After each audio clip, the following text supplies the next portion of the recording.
Bismillahirrahmanirrahim. Assalamualaikum warahmatullahi wabarakatuh.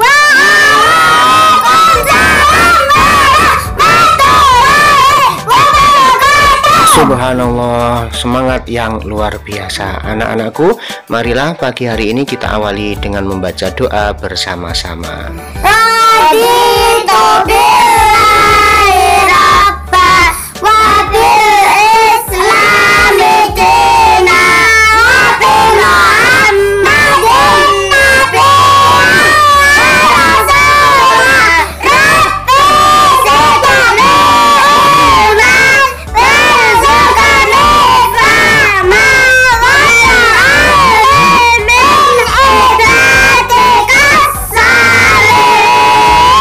Alhamdulillah, semoga doa kita diterima oleh Allah Subhanahu wa Ta'ala. Amin. Oh iya, pagi ini gimana kabar kalian, anak-anakku? Alhamdulillah, sehat, cerdas, berkah Allah. Luar biasa, walau hanya bertiga. Pagi ini Pak Zainal akan menyampaikan tentang sholat sunat rawatib, di mana hikmah sholat rawatib ini salah satunya adalah mencegah kita dari jilatan api neraka. Siapa yang kepingin dengan api neraka? Tidak mau. Bener ya, tidak mau ya, betul takut ya. Baiklah, kita sekarang buka materi tentang sholat sunat rawatib. Silahkan kalian perhatikan, kalian simak video yang ada di laptop Pak Zainal. Apakah sunat rawatib itu? Silahkan simak baik-baik.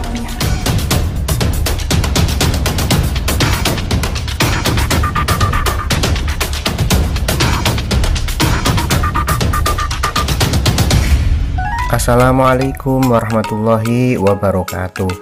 Bagaimana anak-anakku di masa PPKM darurat ini? Sehat bukan? Semoga dengan senantiasa kita bersyukur, menjadikan lantaran keberkahan Allah, nikmat-nikmat Allah ditambah untuk kita semua. Amin, Allahumma amin. Kali ini Pak Zainal akan menyampaikan materi tentang sholat rawatib. Sholat rawatib itu ialah sholat sunat yang dikerjakan mengiringi sholat fardu yang kita laksanakan di setiap harinya. Sholat rawatib dikerjakan sebelum sholat fardu maupun sesudah sholat fardu. Tentunya kalian semua telah terbiasa atau telah sering melihat orang-orang di sekitar kita, keluarga kita, kakak kalian, ayah ibu kalian melaksanakan sholat sunat sebelum mereka melaksanakan sholat fardu. Sholat sunat rawatib yang dikerjakan sebelum sholat fardu itu disebut sholat sunat rawatib qobliyah. Kemudian sholat rawatib yang dikerjakan setelah sholat fardu namanya sholat sunat rawatib ba'diyah. Jadi ada dua. Kemudian sholat sunat rawatib itu terbagi lagi menjadi dua bagian, yakni sholat sunat rawatib muakkad dan sholat sunat rawatib ghairu muakkad.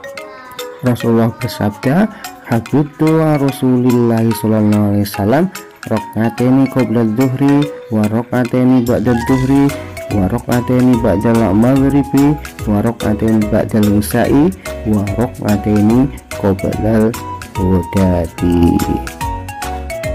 Nah, apakah yang disebut sholat sunat rawatib muakkad itu?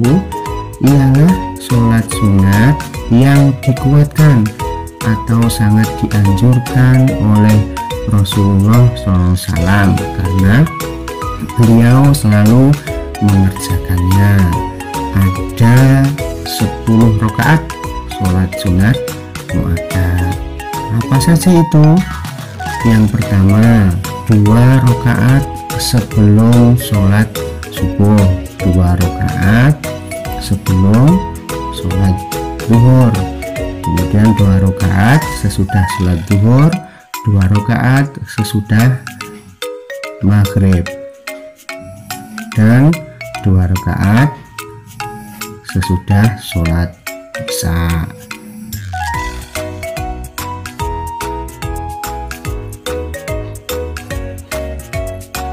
Kemudian sholat sunat ghairu muakkad. Apakah sholat sunat rawatib ghairu muakkad itu? Sholat sunat rawatib ghairu muakkad adalah sholat sunat yang tidak dikuatkan, sebab Rasulullah tidak selalu mengerjakannya. Tapi jangan kita tinggalkan, karena sholat sunat selalu mendapatkan pahala jika kita istiqomah untuk mengerjakannya. Terus kemudian berapa jumlah rakaat sholat sunat rawatib ghairu muakkad itu, Pak Zainal? Jumlah bilangan rakaat sholat sunat ghairu muakkad itu ada 12. Yang pertama, 2 rakaat sebelum sholat zuhur, yaitu dikerjakan sesudah sholat sunat rawatib yang muakkad, jadi ada 4 rakaat. Yang kedua, 2 rakaat sesudah sholat zuhur, dikerjakan sesudah 2 rakaat sholat sunat rawatib yang muakkad, jadi ada 4 rakaat qobliyah dan 4 rakaat ba'diyah. Yang 2 itu muakkad, yang 2 berikutnya itu ghairu muakkad. Kemudian 4 rakaat sebelum asar, 2 rakaat sebelum maghrib, dan 2 rakaat sebelum sholat isya. Berikut rangkumannya.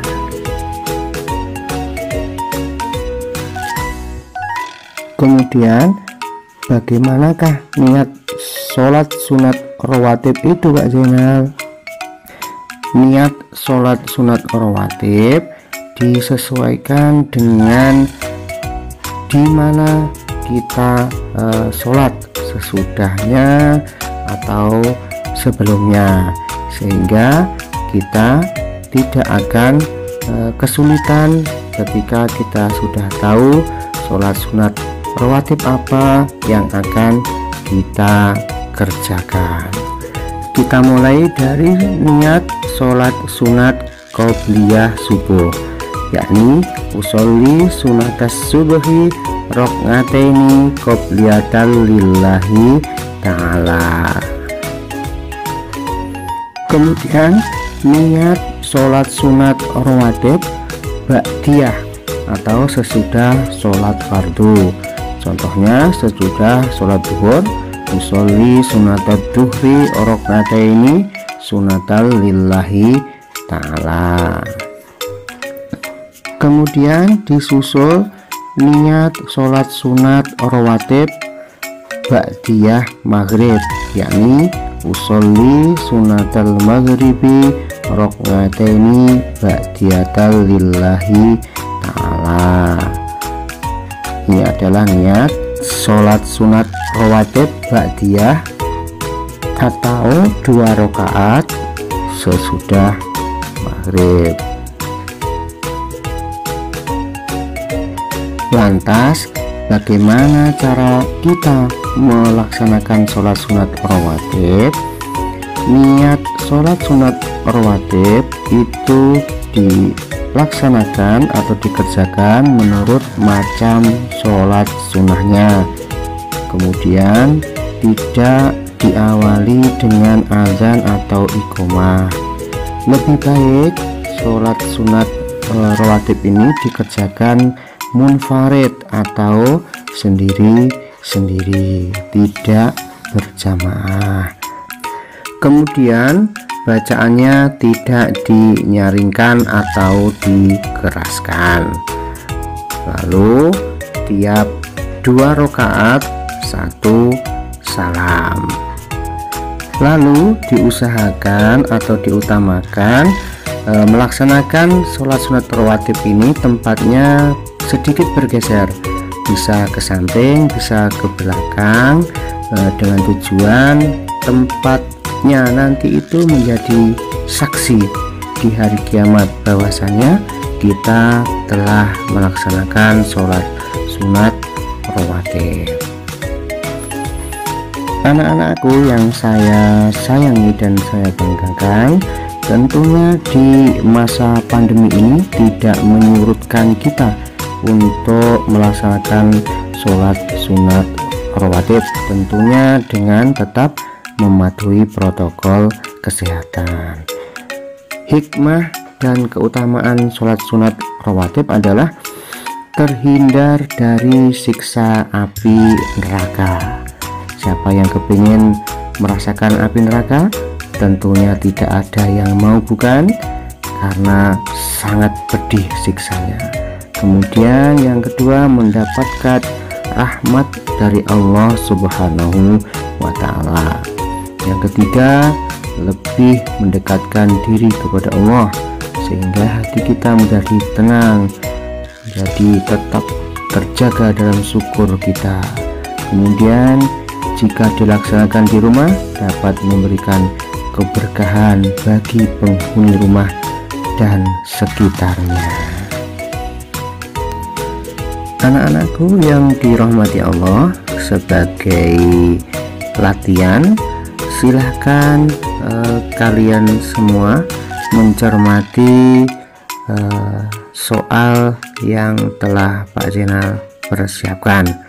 Kemudian nanti bisa dijawab sesuai dengan materi yang telah kita bahas bersama. Yang terakhir, jangan lupa tetap taati protokol kesehatan, selalu terapkan 5M, memakai masker, mencuci tangan dengan air yang mengalir, jaga jarak aman, menghindari kerumunan, dan kurangi mobilitas tidak perlu. Semoga materi ini bermanfaat dan akhirnya wallahul muwaffiq ila aqwamit thoriq. Assalamualaikum warahmatullahi wabarakatuh. Baik, dari materi sholat sunat rawatib di video tadi, adakah yang perlu ditanyakan ataukah sudah paham semua? Saya, Pak. Baik, silakan Dika. Kenapa kita harus bergeser saat melaksanakan sholat sunat rawatib dari tempat semula, Pak? Iya, bagus, pertanyaan yang luar biasa. Mari kita beri aplaus yang meriah untuk pertanyaan yang luar biasa ini. Sebelum Pak Zainal menjawab pertanyaan yang hebat tadi, Pak Zainal akan memberikan apresiasi atas pertanyaan yang Deka ajukan kepada Pak Zainal. Baik, walaupun tidak seberapa, ini adalah wujud apresiasi atas pemahaman usaha kalian memahami materi. Baik, mari kita bersama-sama belajar melafalkan niat sholat sunat rawatib qobliyah subuh bersama-sama.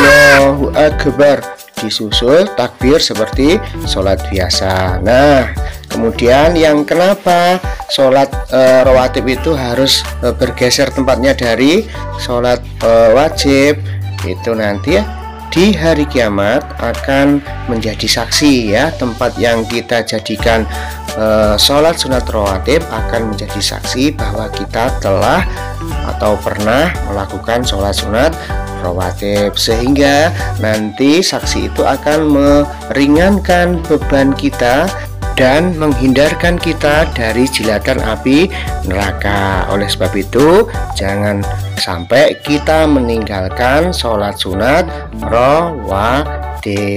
Baik anak-anakku yang saya sayangi, saya banggakan, sebelum kita akhiri pertemuan ini, kesimpulan dari materi sunat rawatib. Sholat sunat rawatib adalah sholat sunat yang mengiringi sholat fardu, baik sebelum ataupun sesudah sholat fardu. Salah satu hikmah dari sholat sunat rawatib adalah mendekatkan diri kepada Allah dan menjaga kita dari jilatan api neraka. Jangan lupa kerjakan tugas yang ada di video tadi dan persiapkan untuk pertemuan berikutnya. Kita akan membahas praktek sholat sunat rawatib. Mari kita berdoa bersama-sama, semoga Allah meridhoi majelis ini.